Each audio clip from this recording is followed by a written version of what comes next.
first hello is always awkward. Hi, guys. Hello. My name's Taylor. And I'm Emma. And together we're going to be doing a little podcast we're going to call Tied Up with Strings. Emma, what? Would you like to explain what it is? Sure. Okay, so every week we're going to be coming to you with about 15 minutes of recording of just what we're really loving that week. So it can be anything related to strings. Exactly. So yarn or sewing or pretty much anything like that. Cross-stitching. Fair game. Yes. So, would you like to go first? Yeah, so we're each going to only bring one thing each week. Keep this short and sweet so you don't sit through an hour. I love doing that, but not everybody has time for that. So my first thing is the first thing that we tried like 2 months ago to record, Yes. which is still lockable stitch markers.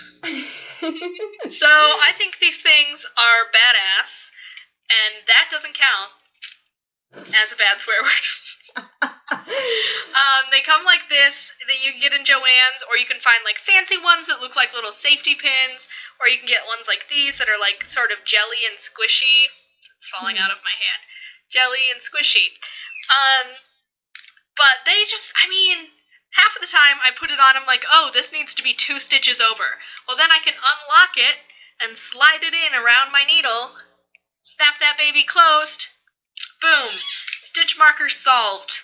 Yeah, I actually had that problem very recently with a blanket that I was knitting. I put everything like 6 stitches in the wrong place, and I had to redo every single one of them. It was so frustrating. I recently just helped a person fix knitting that she had started ripping out and threw in a closet in rage. Oh. And I told her about lockable stitch markers, and she was like, yeah, the only ones I have are these closed looped. And I was like, no, because you're a newbie. You need to fix it. And a lot of us advanced knitters still need to fix it. So, yep. Great. So what do you got? So, mine is also a pretty, just a little trinket thing that you kind of just collect, and it's my row counter. And as you can see, I'm using it currently. So I've had this thing for several years now, and I actually lost it recently because I think my cat got to it and Did you use it twice? I've lost it so many times.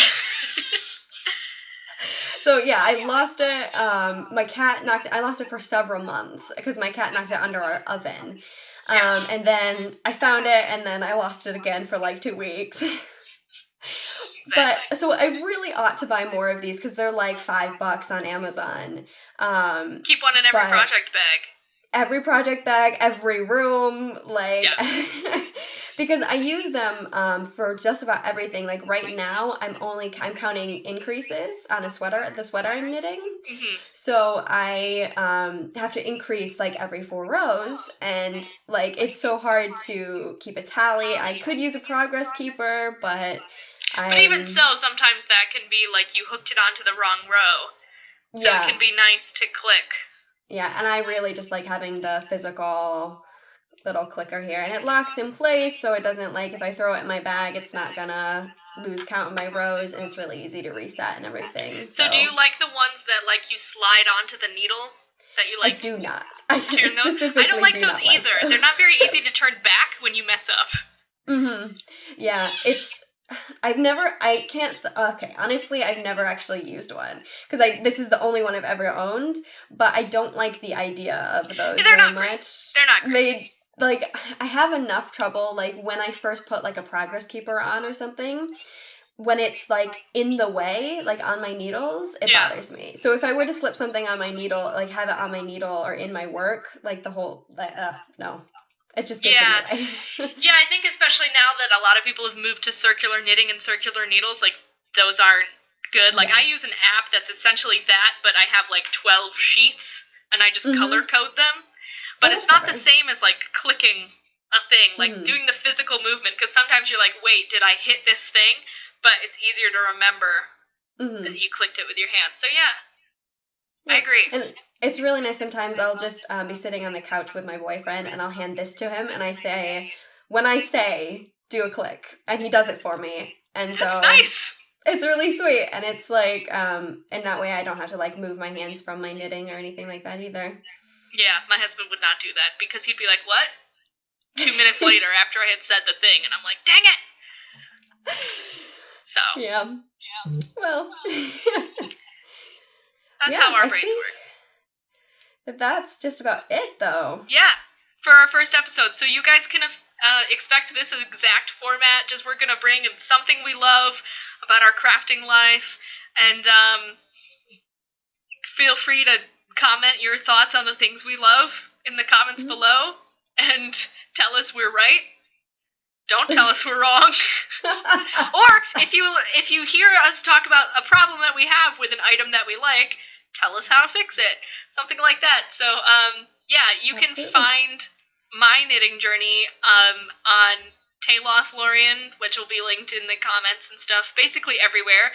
Or if you'd like to buy my hand-dyed yarn, I do run a business called Catsock Fibers LLC, which will also be linked down below. Where can they find you, Em? I am Emmylou Knits. That's EMMILOU.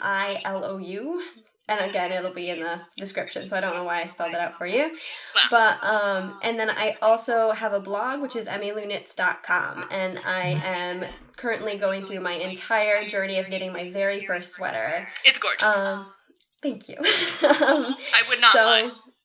I know you wouldn't. So you They can don't find know me that. there. Now you know. I don't Now lie. you know. Yep, so everything will be linked in the description below. Yeah. Yeah. Bye. All right. Bye.